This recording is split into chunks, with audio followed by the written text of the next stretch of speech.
This is Off Track. Rocky Sand? What does Rocky Sand mean? It's an alternative to, I don't know, like a pebbly beach or something. Oh, yeah, I get it. For reference, Alex picks a different name for himself every time we record. Nobody else gets to see that other than James and I. So today it's Rocky Sand. Which is good because more often than not, it is not suitable. Yeah. Yeah. Hey, Tim, I just found these on my desk. Oh, what are the? I can't see those. What do they say? Producer Thim and Hazel. Oh, okay. All right. I've been meaning to give these to you for about a year now. Okay.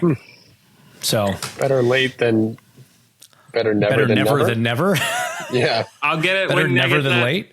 I'll get it when I get my 2023 Christmas present. Do I know what's hilarious? Is did that show up? When was it?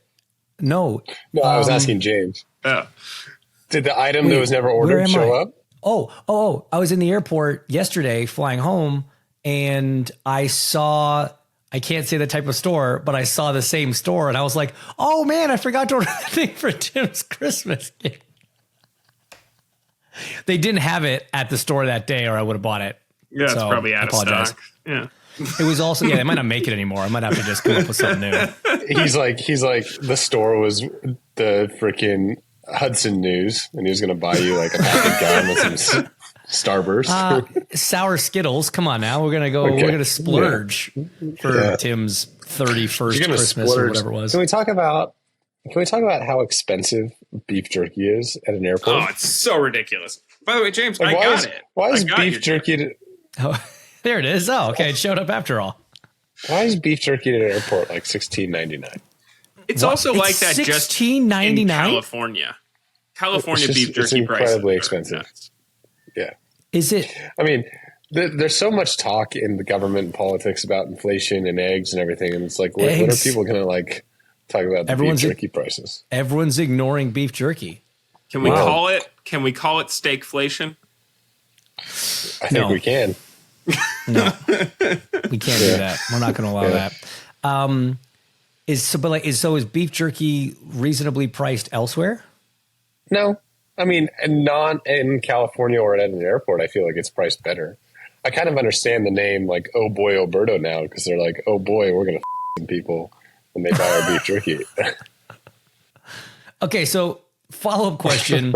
Why are we buying beef jerky at the airport? Is that just a fun airplane snack for you? No, it's just like some of us want to, try and consume protein when we have our snacks. And I feel like that's the worst thing you can have right before you get on a metal tube full of people or like to eat on a metal tube full. I don't know. I feel like it has a smell. It leaves a lingering smell.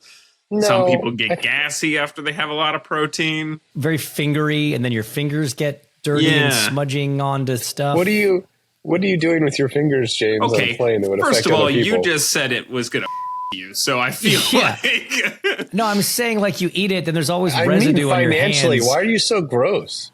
Yeah, that was sick, Tim. What you said. I'm the weird one here. You are. Grow up, Tim. Where are you? I'm in Montecito. So you're okay. So I'm the only one that's actually in Harry Potter's house. Yeah, I'm under the stairs. Dobby, keep it down.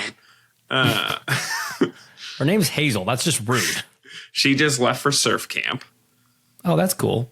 Does she surf? You surf? She's learning at surf camp. That's incredible. Do you surf? I do not. I'm entirely too Midwestern for that. He can't even like barely stand up on solid ground. It's a struggle. Let alone moving water. I knew the answer to the question. I just wanted him to say it out loud to add to the embarrassment. Where did her interest in surf camp come from then? My aunt and uncle have a place up here, and their granddaughter was in surf camp. So they just said, hey, would Hazel have any interest in coming up? And I was like, yeah, I'll come up and pretend to not be poor for a week. Let's go. And so we loaded up the car, got Teddy, and hit the road for Montecito. It's pretty amazing how actually financially independent you are that you can just leave during the middle of the week. Well, when you're unemployed, you can do pretty much anything you want at any time. I wouldn't call it financially independent so much as it is sub-employed. I brought my microphone, so I'm good. That's it's his only job. Is right now is this. Which is why, like, when we're trying to plan out when we're getting together for these shows, respectfully, Tim, you have the least say in when we do this. Okay. Yeah. You know why I text to say my availability? Because you two don't answer. And I feel like somebody needs to say something to spur it along. You know why we haven't done a Tuesday episode yet? Because I texted Alex about his availability for a Tuesday episode. Crickets. To be fair, that means I'm not available.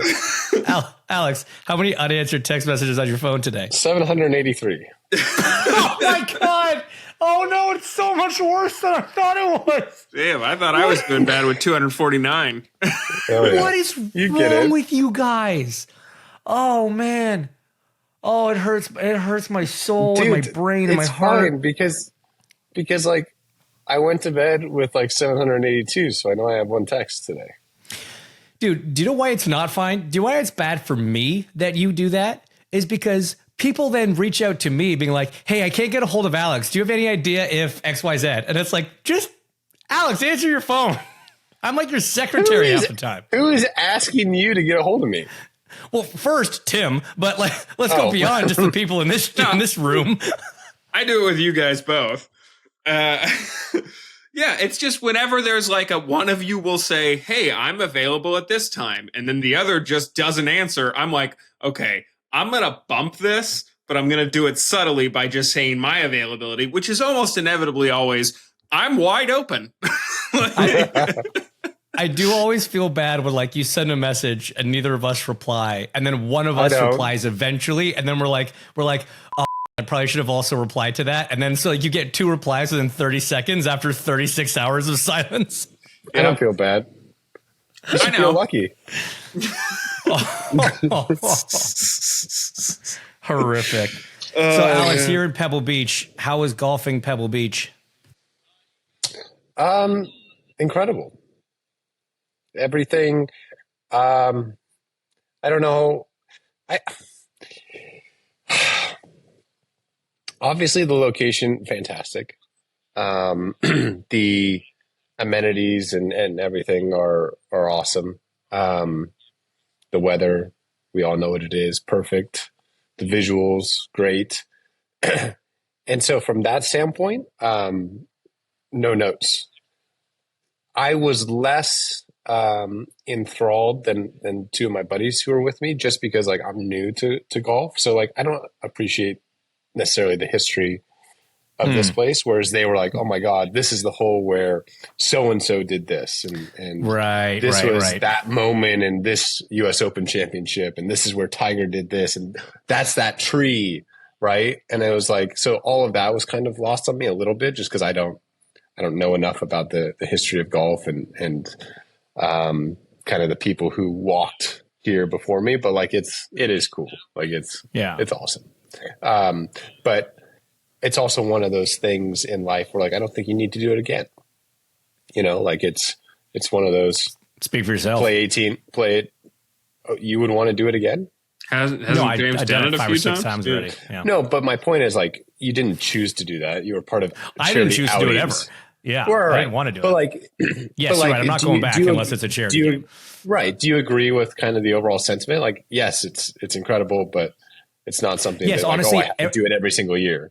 No, absolutely not. Right. And I feel like even when I did it, I clearly was not with people that were as into golf as you were, because I wasn't getting the running commentary on like the importance of each hole, like the significance of this tree and what have you. Yeah. I was more into like the caddies that we had who were awesome, being like, so that's who lives in this house. That's who lives in that house. That house did this. And I found that stuff interesting. I was more there for like the gossip pages, to be honest. Yep. Yeah, no, that's fair. Some incredible homes. Holy. Wow. My favorite, did your caddies kind of give you the lowdown on some of the stuff too? We went caddy free.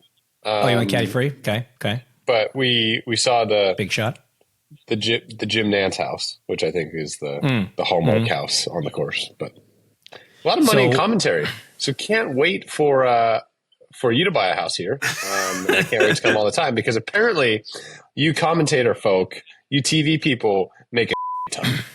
Let me tell you about how that works. Directly proportionate to the number of people watching what it is you're commentating. So, so you're going to be buying a house in Avon. right. Correct. Right. Yeah. Okay. Yeah. Maybe Pittsburgh. Okay. So there was this story that he told me. So there was like whatever, I guess you're along the back nine, to use golf terms. And there's like a road. It's like there's the course, the little 2-lane road, probably 17-mile drive, and then a bunch of homes, right? So like the homes have a beautiful view of the golf course and the ocean and all that stuff. The thing is, when this place was built, underground power lines weren't super a thing.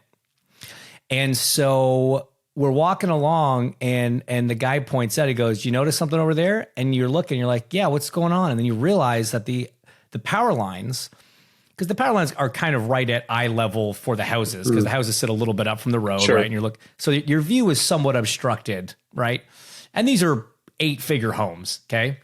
And so apparently a lot of the people along that road were upset that the power lines were obstructing their view and wanted the power lines buried. And so this one guy went to like the city and was like, "Hey, like, can we get these power lines buried? Like I bought this house and this view is obstructed, whatever."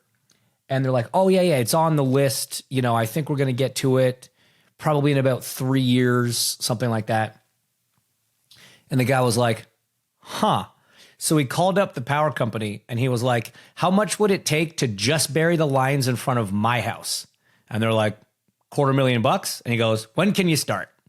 And so on Monday, they showed up and the power lines go out, out, out, down, under, up, out, out, out. And it's literally just this one house had an unobstructed view of the course and the ocean. Awesome. I mean, to be fair, for him, $250,000 irrelevant. So like, that's actually a great use of money. 100%. Because like the value of that house probably went up by $2 million. 100%. 100%. So literally the only genius. Unobstructed view. Yeah, that's incredible. It's such a boss move to even think about calling them up and be like, I love it. I'm curious how long ago that was, because I feel like power companies now, like there's too much red tape. Like they wouldn't even do that. Like it's cool. There was a day and age where like you could buy things that you needed, like money talked. Nowadays you do that and they'd be like, "No, get out of here." I don't know. So this was probably 10 years ago, which isn't that long ago. Yeah, no, that's fair. But maybe I haven't thrown big enough dollar figures around. For whatever your issues are, you are not spending enough. I'll give you $250. Get out of here. I'll give you 2 passes to the Portland Grand Prix. Oh, good times. So before we get into Laguna, sorry, I'm tired. I red-eyed home. It was terrible. As this is a travel podcast. Stupid decision. We're going to be talking a lot about that. Well, here's the thing. Because it's a travel podcast, I'll tell you why I red-eyed home from Laguna. You always make fun of people that red-eye home. No, I hate it. I still do. I'm making fun of myself in this moment. So I left my house for Iowa, and I had not been home since. So part of it was just like wanting to get home, but even that normally wouldn't entice me into a red-eye. It was the fact that, so I landed Monday morning. I leave Tuesday afternoon, which is to say I leave my house in a half an hour from when we were filming this. I've been home for 20, 30 hours. And I leave until after Portland. So I leave today. Why? I go to Hungary. From Hungary, I have to go straight to LA for something for Fox. From LA, I go straight to Portland. And I come home. No sympathy. Big F1 guy, you make a ton of money commentating. You're now going to like the thing where you make even more money, and then you're going to Los Angeles. You're fine. Like, whatever. I'm just saying the extra 12 hours at home was worth, with my wife and my dogs, was worth coming home on a red eye. Well, yeah, but like anything I'm makes not you feel looking about a for red eye sympathy. when you're making like $100,000 a day. Dude, this is not Nance money. All right. Yeah. 2.5 days per power line burying. Yeah. This isn't Nance money. This isn't even Nan money. This isn't Nama. This isn't money. We're not even making money over here. All right. What about Nance is a different money? No, He's making no, money. no, nothing. Money. Yeah. So anyway, that's why I flew red eye home. So I'm still kind of recovering. They suck, man. They still suck. I haven't done it in a while. Horrible. They're still They're awful. horrible. Like, they serve a very important purpose, and I understand them, but like there is not one human being I think that can actually physically tolerate a red eye and not being boned the next day. Like it's not unless it's you not are possible. able to actually sleep the entire scheduled time that but you're on the red- airplane. The red eye isn't long enough. So like I That's true. understand It's like 4 maybe hours. if your red eye, right? If your red eye's from Egypt, okay, potentially if Yeah, you like can when you actually go over sleep to for 9 Europe- hours. But LA to Indy ain't long enough. It's like Right. wheels up to wheels down is like 350. That ain't enough Right. sleep. Yeah. Yeah. It's and it's not, and I wasn't entirely sure. And then I had forgotten. And then you but get I to the remember house now. you get to your house at 4:50 in the morning, 5 a.m. Then what are you going to do? You can't go to bed. So then you're up way too early. You haven't slept, and you're just hosed. I I got home can at go to bed. 6:30, and I went straight to bed. It I was didn't going to last say, long, but yeah, I can definitely go tried. back to bed. I don't think I even slept. It was really just like cuddling the dogs in bed. It was nice. I was going to go Anyway. to sleep after this. Well, Fair. talk about yeah. But so on Laguna, before we get to the race itself, somebody tweeted me something that I thought was really interesting because obviously after races, we get on the social webs and read feedbacks on certain things from like the TV side, right? And people have their gripes. And, you know, last week I had a little go at people that were mad at us for missing the restart or whatever. And I do have a comment on that when you're done. do you want to inject it now or? Nah, I'll wait. Okay. Why wait? So- Well, since when do you wait till someone's finished? Trying new today. things. Okay. So one of the things that we get a lot is like, oh, there's so many damn commercials, right? Which I get. It seems like that sometimes, that there are a lot of commercials, right? There's a lot of strategy as to when we go to commercials to try to not miss green flag action. Like it's like obviously the most important thing for everybody involved. So somebody posted this nifty little chart, okay? And I'm going to read out some of the details to you. It was just a Don't white talk about screen. it, but yeah. I know. I mean, no, you don't need to see it. It's just numbers and stuff. So the total race time and total broadcast time was 2 hours, 4 minutes, and 21 seconds. Of that, live green flag time was 1 hour, 19 minutes, and 49 seconds, or 64.19% of the broadcast was live green flag. Live caution flag was another 13.29 or 10.84%. Side by side green flag, which again, we go to these side, we have to get commercials in, but we do side by side when we can. So you're not missing anything. Another 15.5 minutes. Side by side yellow, 4.5 minutes. Full commercial, the only time where the full commercial is playing and you're not seeing any race cars on your TV under green flag was less than 3 minutes of the race or 2%. We had 8 minutes of full commercial under caution. So for your total race time, live TV was 75% of the time. Side by side was another 16.2. So your full commercial time was 11 minutes or 8.78% of the entire broadcast is in full commercial. And if you actually compare that to the St. Pete numbers, we've improved quite a bit. They had them somewhere. I don't have them now. I'm not going to go look for them. But what I'm telling you is 11 minutes in a 2 hour broadcast, we were in full commercial. The rest of the time, you guys can see what's happening on track. That's pretty good. So Like when you actually see those numbers. For reference, like a 30-minute TV show, you have 22 minutes of show, 8 minutes of commercial. That's 26 2/3% is commercials for a 30-minute show. So how much of this do you think comes from the majority of what people consume now is streamed television and movies? Tremendous amount. Right. So people I think just it's a huge factor. People forget. Forget what they used to do. Like we used to not even watch live things. We used to DVR it all and then fast forward through commercials. Right. Like And so Which I feel like we're all missing out on, like the sibling yelling at you from the bathroom that the commercials are almost done, and you have to like run back to get to see what you're running to the kitchen to like fill up your popcorn and run back. Yeah. Because again, the alternate solution here is a subscription service, and then there's no commercials. So like someone has to pay for this broadcast. It's either advertisers or it's you. So you can choose to give up 11 minutes of your 2 hour broadcast and have someone else pay for it and have it just be available on network TV all day, any day, anywhere in the country. Or we can charge you $80 a year and we won't have commercials. Can we go to the guy who buried the power lines and see if he'll pay for it? I would imagine he might. I think we might be able to actually swing him on that. He can clearly afford it. Anyway, I thought that was pretty cool. And I just want to give a round of applause to the Fox crew for like getting that stuff in. All right. My follow-up is I actually want to defend you a little bit, James, because I did something that I almost never do. And I read the YouTube comments from last week. And your point was... Last week being Toronto? Or last week being Laguna? Last week after Toronto. Okay. So your YouTube comments of our show? Yes. Okay. You had said that people should take a step back on the vitriol. Mm-hmm. And one of the comments, and a few people agreed, was like, oh, so we're not allowed to criticize it at all unless we produced a broadcast ourselves? It was like, not okay, way to take him out of context. Not at all. Not what I said at all. He said, take a step back on the vitriol. Yep. I just have opinions, criticize, but you don't need to be a about it if you've never done it. Yeah. Yes, and that 100%. was, I just wanted to point that out because I wasn't going to get in a YouTube comment fight. It's funnier if I respond here because now I'm not going to read the comments. You should really work on your people skills, James. Just coming from someone who doesn't get abused in YouTube comments. Like you should really. Oh no, you do too. I just don't care about those. Oh. I assume. I didn't actually. There's so many things. I mean, honestly, I assume too.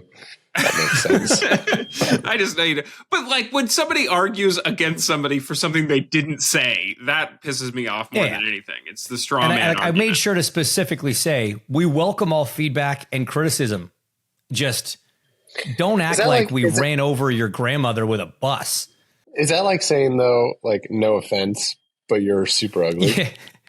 No offense, but just because you said no offense doesn't mean you can say whatever you want. The Geneva Convention. I said no. It's with all due respect. All feedback. Yeah, we welcome all feedback, but don't you dare give us any feedback. No feedback. Just you don't have to be. You don't have to be so mean about it. We get it. It's not like It's like we're doing this shit on purpose. Anyway, thanks for coming to my defense, I guess. So, anyways, there was a race. And one last thing before we talk about the actual race itself. I just want to shout out the listeners of this podcast because between Toronto and Laguna, again, an abnormal amount of people made comments about how they listened to the show, and it still blows me away. Alex, I don't know if you saw or heard or felt any of that in Toronto and in Laguna, but opposite ends of the continent, different countries, different cities, same incredible response, and it's just amazing. And the same general opinion of Thim, which is great. Yeah, it's still like, man, 1 in 100 is like, oh, is he here? And when we inevitably like, no, thank God. They're like, oh, that's too bad. I'm like, stop listening. Oh, well, I don't even. Then never mind to those guys. I won't give them the finger, but everybody else. Yeah, no, it's like I say, the 99 are definitely on our side. Anyway, Laguna Seca. Alex, how was your weekend?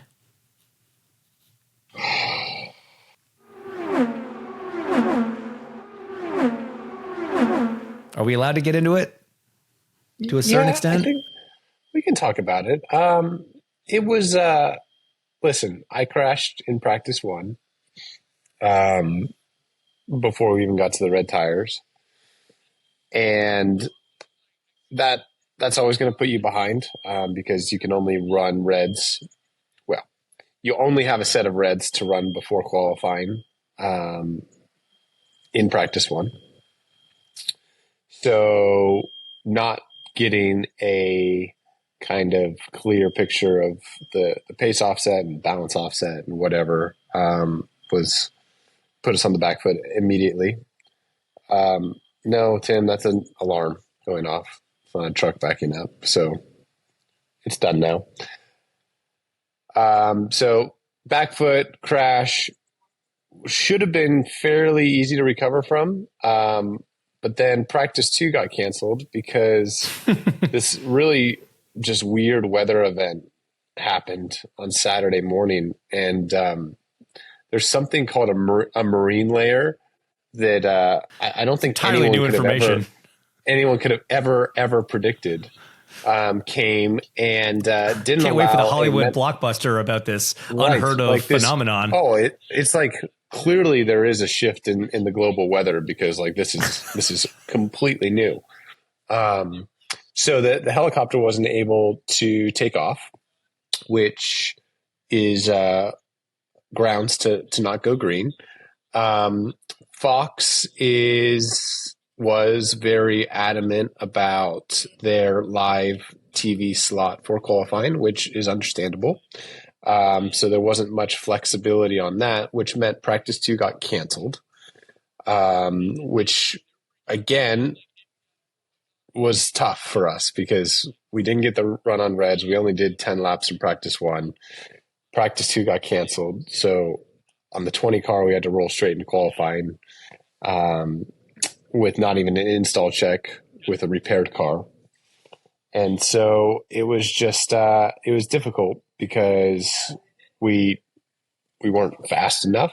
I wasn't fast enough. And we started 22nd as a result of that. So very disappointing because for the most part, I think it could have been avoided. But that is not the way the cookie crumbled. Yes. Well, what happened in the crash? What caused the little snafu in 6? Just because guys were going off left, right, and center. Like a dozen cars went off or spun or whatever. So clearly the track was in not the best shape. Right. I mean, it was just slow. Like the track was it was over 2 seconds off from a pace standpoint. And I think that it was just too much too early, ultimately. I mean, that is what it was. It was just too much entry speed into 6 and had a snap. And that was kind of all she wrote. Like it wasn't that big of a hit. Obviously it ended the session, but like the car wasn't in terrible shape. So yeah, it was just practice 2 getting canceled was like the worst possible thing that could have happened after you miss the most important, I'll put that in air quotes, part of practice 1. And it was just like, bah. So anyways, we, it's funny because like I was actually on a lap good enough to transfer in qualifying, but like I gave up all the time in turn 6, which I guess is maybe to be expected. So we started 22nd. We finished 15th. It was we didn't call a great race from a strategy standpoint. Would you start on? I forget. Started on blacks, which is what Dixon started on, and it's what Callum started on. And our whole plan in the beginning was to kind of come in early and get off the blacks. But then we didn't do that. So I haven't really had a full debrief as to why that was the case. Obviously that ended up being the right strategy for those cars starting back there. They got a lot of help with yellows ultimately at the end, because I think both Callum and Scott were going to be in pretty big fuel trouble, but ultimately there was enough yellows that it all worked out for them. So the pace of the car was good. Like our average pace through the race was like 11th. We finished 15th. Like it was, we kind of finished where we could. I mean, it was fairly track position sensitive race, as most IndyCar races are. Not saying it was a bad race or impossible to pass, but like starting back there without having some stroke of luck on the strategy side, like it's just hard to go forward. So it ultimately was an okay day from a performance standpoint. We just started too far back. So that was our day. I'd love to, before we get into win number 8 for the 10 car and everything that he has accomplished, we really need to talk about some of the race control decisions, I think, because those were wild. And I was very upset for 2 different reasons on both circumstances. Okay, so the 2 that you're referring to are, I assume, Renus in the gravel at turn 3, and then Marcus on the straight out of 6. Yes. Okay, so we'll start for the first one with Renus. What are your issues? Okay, so for those that missed it, Renus was fired off, unfortunately, by Kirkwood, beached. We were in the middle of a pit cycle, and so even though we had a car very clearly stranded in the gravel, race control left the track green and the pits open for about a lap and a half to give everyone that hadn't pit the chance to come in, pit, do a couple corners of an outlap, and then the yellow was thrown. So, Alex, go ahead. I was upset about that because turn 3 was one of the hardest corners all weekend. It usually is. Turn 3 is a super low grip corner at Laguna. It's very easy to slide off there. There was a car backwards facing oncoming traffic, pretty much on line, in a gravel trap. Granted, there was no, yes, James? I'll say he wasn't online. He was in the gravel. What do you mean online? No, online if you went straight. Like he was Got in it. the firing range of a car if it went straight.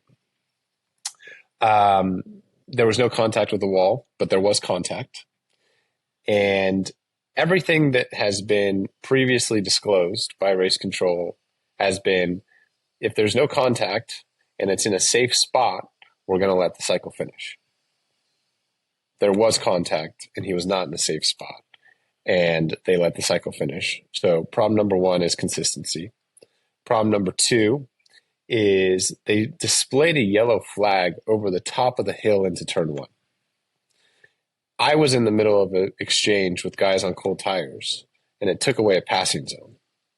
Not only did the cars that beat the yellow from a strategy standpoint and came in early, did they not get the benefit of taking that gamble, which rightly or wrongly, like I was on the side that would have benefited from it. I understand Colton's point where he was on the side that would have been penalized for it, but it's welcome to IndyCar racing. Like you win some, you lose some. Like we've had this debate over and over again.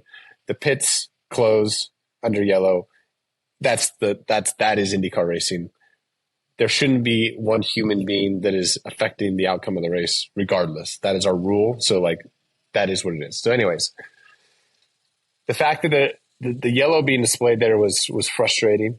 And so that was why I was upset about the first one, was just like, what are we doing? Like this doesn't make sense or meet the criteria. Like the example that we always used to use is to not closing or not throwing the yellow right away was like in Barber when Graham had a mechanical and there was no contact and he had pulled offline in a straightaway where people could see him. There was no danger to it.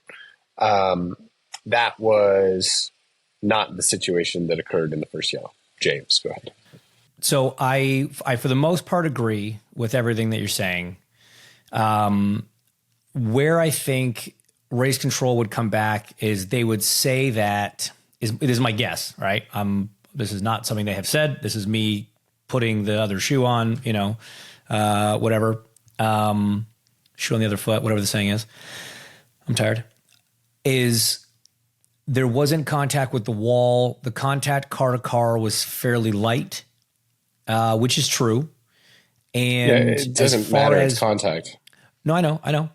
So as far as him being not in a safe location, the argument is going to be if you throw a yellow, you're a professional racing driver, you should be able to not pitch it off under a yellow flag to end up where that car is, right? And he was, he was spun on line, stopped on the racetrack on the racing surface, obviously different story. So in the sense of, I'm going to disagree with you in the sense of him being an unsafe place.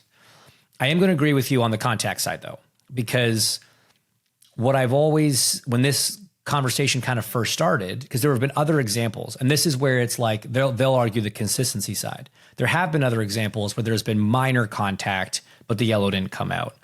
And where I'm with you is it's too gray an area, right? It's too subjective about what's the appropriate level of contact before a yellow's thrown. So I'm with you that it should be, if there's car to car or car to wall contact, it should be black and white. There should be no area to leave open for interpretation. The yellow should come out. That is part of the gamble of IndyCar racing, as you said. Would it have hosed the guy that should have won the race? Yes, but that's part of it, right? If Renus had just gone all the way off and hit the wall, the yellow would have come out, certainly, and the outcome would be the same. So I'm with you that we should move away from a place where there is any opening for judgment and it's black and white, car to car or car to wall contact, and a car's stopped. But that's what it is. I'm just saying there's been examples where that hasn't happened because it was judged that it wasn't serious enough contact to justify it. Because so we had this whole thing, and I forget, was it last year or 2 years ago at Laguna, the same exact thing happened. And was it Ericsson? Someone had a puncture or someone maybe it wasn't Ericsson. Someone didn't know they had a puncture. It was Felix. It was Felix in 2023. Okay. And we had all of these debates in the off season in the meetings, right? About how we're not going to throw the yellow and affect the pit cycle and all this sort of thing, right?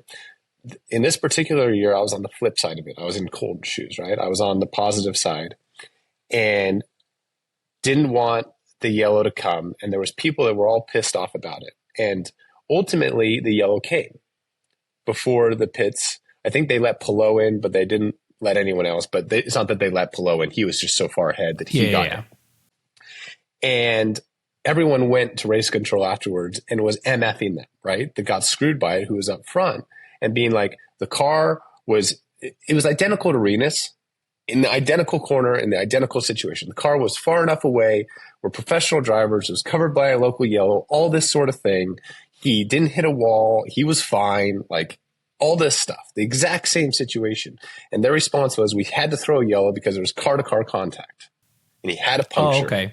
And there was contact. So there was a precedence for this that was already set. And they didn't do the same thing this year. So that's what's frustrating. Then I'm with you, because that's how it should be. If there's car-to-car contact, it should not be. And it wasn't even that big of a contact. It was enough contact just to give a car a puncture. But their logic was, and their defense was, well, there was contact, and that's what we decided. Right. The other thing that's an issue is the turn 2 yellow, right? Like the yellow should be from the exit of 2 to the exit of 3. So that I didn't know, and that's interesting. But yes, I know that I've seen situations in the past where there was minor contact and they didn't throw it because it wasn't kind of deemed enough. But if you said that this conversation had happened for a near identical scenario, then yes, that's where the consistency issue comes in again. Okay, so that one, frustrating. I can maybe see a little bit more. Yes, like it's wrong because of all the reasons we just said. But from a subjectivity standpoint, which you need to get rid of, but ultimately it still exists, like you can justify in your head. Like I think we can all agree upon that, right? Yes. Now we get to the next one. I don't even like. I want you to just tell this because I'm going to try really hard to not get fired here. Well, why would you? You don't work for IndyCar. No, but you never know. Right in front of me, out of turn 6, Ericsson got a little bit wide on the exit curb. Did a great job chasing up the hill. Ultimately, had like a lazy spin over the top, no contact. But you know, I think everyone's familiar with Laguna. There's a lot of elevation. You know, we go up and down a mountain. And even as he was spinning, there was a moment in time where like I had to like completely lift and get on the brakes because I lost him in my sight. I knew he was like sideways and to the right, but like I didn't know had he moved back to the middle of the track because it's completely blind. You're coming up the hill, up the crest to corkscrew, and you're like looking at the sky. Like you can't see the racetrack, right? And so I kind of went around him and it was no big deal. And went to the yellow map, like into the corkscrew. Really? And then I got to the bottom of the corkscrew and it was still green. I was like, oh, so I like went back and kept racing. And I was like, in my head, I was like, you're just like waiting for the call. You're waiting for the lights. You're waiting for whatever. Right. And by the time you're at turn 4, you're like, oh, he must have got going again. For sure. For sure. We have hybrid starts, all this sort of thing. I exit 6 and I'm coming up the hill and I see yellow flags and I'm like, no way. And I'm like, well, the last time he was very far to the right. So like, I assume he's still very far to the right. And so like, I go far left over the curve and sure enough, he was still far to the right, but you don't see him until you are at the crest of the hill, which is 6th gear, 160 miles an hour ish. And he's literally just broadside. Kind of like, if someone like that, it's the worst. Someone would die. Scenario. It's the worst scenario. Someone would die if there was contact for whatever reason, right? But my next thing that I really struggle to understand. So there was no yellow for I think a lap and a half after, because I saw him twice. Now I was one of the first cars. Oh, hi balloons! I was one of the first cars on scene. So I really passed it under caution or under like green conditions once, but it was twice. Why is 2 balloons? Anyways, I don't know. So the last point that I'm going to get at is, okay, we have hybrid start.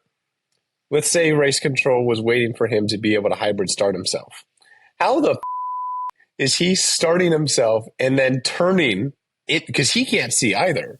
What is he supposed to turn across the race line at 0 miles an hour on the idle while cars are coming at 150 miles an hour? Like, in what scenario was that going to work out for anyone? It also wasn't during a pit cycle. And this is it, man. Like, okay. Now I'm going to try to just take a breath. I get very worked up on anything safety related. And to me, this was 100% a safety issue. We could have been in the middle of a green flag pit cycle. And when you've got a car stopped broadside on the racing surface, don't give me offline. I don't even want to hear it. Because how many guys drop 2 wheels out of turn 6? It's easy to do, even if you are kind of taking it easy. What if a tire was going down? What if you had some sort of failure? What if some car in front of you dropped a little bit of fluid and you went 2 wheels wide and just carried up the exact same way Marcus did? These things are possible. Even if they're improbable, they're possible. But blind crest, broadside on the racing surface on a straight at 100 and whatever, 5th gear. Race control can see the engine is dead. In that scenario, because of how dangerous it is, if you want to give him 10 seconds to try to start it on the hybrid, even that I don't love, but like, fine, 10 seconds, not 2 minutes. And on top of that, it wasn't in a green flag pit cycle. The stops were done. Everybody was just on cruise control at that point. You were not affecting the outcome of the race in any capacity whatsoever. All you did was you left a driver stranded on the racetrack, deeply exposed to a dangerous situation for, I think, a very, very inappropriate amount of time. And I'm very curious to know how the Portland drivers meeting goes, because every driver that I've spoken to after the fact has been pretty upset about how long that was left green. And I just don't know. That one I cannot. Like the other one, I can see a devil's advocate argument. I could understand how maybe they got to the, with the whole Renus thing. I get it. I get how you can get there. This one, I just don't understand. I don't get it. So anyway, that all said, we're almost out of time. So Palou won by a country mile. 8th of the season, obviously. Yeah, I mean, here's the thing. His specialty this year has been hard tires, except on softs in qualifying. He was 0.3 clear of the field, which is insane. And this was a red race. So I don't know what to do, man. I don't know what anybody does about it. It's insane what he's doing. It's Nothing. So impressive. You regroup and try again next year. Yeah. Like there's no, you got to figure. It was interesting. Like on the podium, he comes up, he gives Christian his high five and Colton his high five and stands up in the middle. And even Christian and Colton, you can see it in their faces. Like the collective grid is so frustrated that he keeps doing it. Like he's making us all look really dumb. It's like if Cup just raced on street courses and SVG just won every race, and you just be like, what are we doing here? Like it's but at least there's manufacturers in that. Like you could argue, like.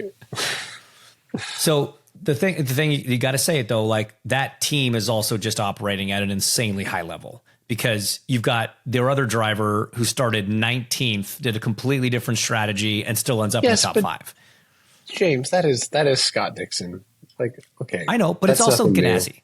You cannot take away what they are doing. I don't know. Now, to Barry Wanz's point, when Palou's that quick, every strategy is an option for you, so you can look pretty smart all the time. But their pit stops are always good. Their car is reliable. Like they haven't had a lot of issues. Like it's a team effort. But Palou is outstanding. It is. There is no doubt about it. I guess he probably wraps it up in Portland. 2 races to go. Yes. Which I don't know when the last time that happened was. I'm honestly surprised he didn't wrap it up already. What blew my mind was a stat that our boy Nathan Brown put out, and we'll close with this just to show the dominance that he has achieved over this season, but more so even like this past month. Okay, check this out. This is unbelievable. So Pato Award, right? He had a phenomenal July. Like in my mind, the best July he's ever had in his career. This is the best season he's ever had in his career. He finished by far fifth, first, fourth. 2 wins, all top 5s. Okay. Incredible. Various types of tracks, executed at an incredibly high level. Palou still outscored Pato by 10 points. And he finished that's with 12th in there. 12th in Toronto. Dude, the one that got me was going into Laguna. Okay. He had already scored enough points to have finished second in last year's championship. The only guy that would have beat him was him. With 4 rounds to go. I never seen anything like it. I hate that he's like making us like our biggest selling point for so long was watch us because you never know who's going to win. And so 10 different winners in a season. Blah, blah, blah, blah, blah. Nope. Sorry. Like F1, it's still whoever's on pole wins the race, but at least different guys are qualifying on pole and winning. There's like 2 at least, maybe a third on a good day. But we just have 1 right now. It's insane. 14 races in. 3 people have won races. He has won 8. And to be fair, like he should have 9. Like he gave away 9. Yes, Mid-Ohio should have been his. It should have been 9. Yeah. 1,000%. Anyway, he's doing great. Solid effort. At least one Alex is. Your time's coming, brother. Time's coming. Hey, bro. What? In terms of the averages, Alex's are kicking ass this year. That's a great point. Alex's have won 8 races this season. So yeah, if you want your kid to be a successful IndyCar driver, name him Alex. You guys are you're averaging 4 wins apiece. Exactly right. We are. Pretty good year. It's a great year. I also want to give a shout out to ECR and thank Java House and Ted Geloff for a little gift package that showed up at the production truck. That was the espresso martini premix pods from Java House, along with a bottle of Kahlua and a bottle of vodka. So that way we could make the entire concoction. Listen. Very classy move. Heartland Food Groups and Java House. We know how to party. We know how to have a good time. You guys know how to have a good time. Sort it out. Yeah. I was a big fan of the ads.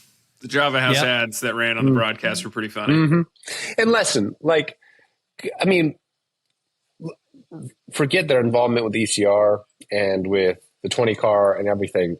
How cool is it to see a brand new sponsor, a consumer facing sponsor, come into the sport and understand how important activation is, right? So many brands come into the sport and think, oh, let's just slap a sticker on a car and hope there's some ROI in it. It's like, great.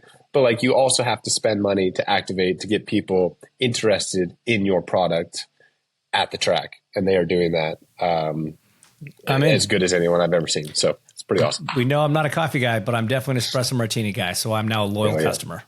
All right, buddy. Well, enjoy your weekend off. And we'll talk after next weekend, I guess. Have fun and get some goulash. I will probably avoid goulash at all possible opportunities, but you don't like beef stew? I don't. My mom used to make it, and I don't know. I'm scarred. I didn't like it as a kid, so I'm out. Pierogies though. I'll get some pierogies. Good to go. This has been Off Track with Hinch and Rossi. Off Track is part of the SiriusXM Sports Podcast Network. If you enjoyed this episode and want to hear more, please give a 5-star rating and leave a review. Subscribe today wherever you stream your podcasts. We are at Ask Off Track on Twitter and Instagram. And if you want to follow us on Twitter, we're at Hinchtown and at Alexander Rossi. If you want to follow Thim, though we have no idea why you would, he's at the Tim Durham on Twitter. Find us on YouTube and subscribe to our channel for exclusive video content. Off Track is produced by Tim Durham, and by that we mean Thim.